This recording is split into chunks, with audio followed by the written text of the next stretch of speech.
In preparation for their third convoy to Great Britain, the crew of USS Slater DE-766 wake up on the 9th of January 1945 to find themselves moored starboard side to USS Poole DE-151 at the Boston Navy Yard. Outside of the daily activities, Seaman Second Class Dean left the ship to purchase civilian clothes after he received an undesirable discharge the previous week. Lieutenant J.G. Watts and Brooks reported aboard for additional temporary duty. Slater got underway from Boston the next day. Seaman First Class Clark was added to the sick list, and Lieutenant Brooks was transferred to USS Burroughs DE-605. Fuel and stores began to be taken aboard, as Seaman Second Class Wood was found to be absent at morning muster.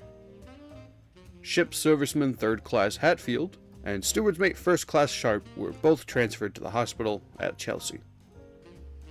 At 16:35, the oil barge cast off after sending over 22,000 gallons of fuel, and Slater got underway for Great Britain at 16:39. The journey continued on the 11th as the Boston section of CU-54 traveled south to rendezvous with the New York City section.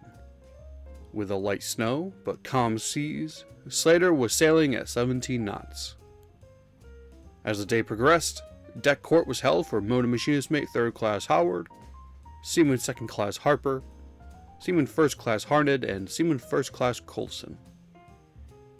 Howard had his rate reduced to the next inferior rating for being AWOL.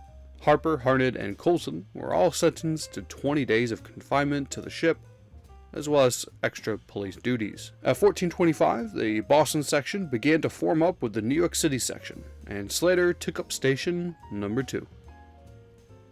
With the two sections now joined, sights were set on Great Britain. The escort commander is in USS Kirkpatrick, DE-318, and the convoy commodore is in SS John Erickson. Convoy speed was reduced to 13 knots as the 50-ship convoy encountered a winter storm and worsening seas. Early on the 14th, USS Joyce, DE-317, and USAT Lakehurst detached from the convoy. The seas continued to churn, causing Slater to roll heavy and take some strong hits. Some of the merchant vessels were forced to fall astern due to the storm and being unable to maintain speed. SS Santa Leonor began proceeding alone. SS Little Butte dropped back but had the protection of USS Harvison, DE-316, and SS Empire Bounty developed engine trouble and began falling astern. Slater continued on with the convoy, but continued rolling heavy and began taking green seas over the forecastle. On the 14th and into the 15th, the seas did calm, and then anti-aircraft practice was performed on the 15th. Work continues aboard Slater in 2023. Multiple restoration and maintenance projects are in progress daily, despite the winter weather. If you appreciate what the volunteers do, consider becoming a member or donating to our winter fund to help keep the heat on so they can continue their work to honor the greatest generation.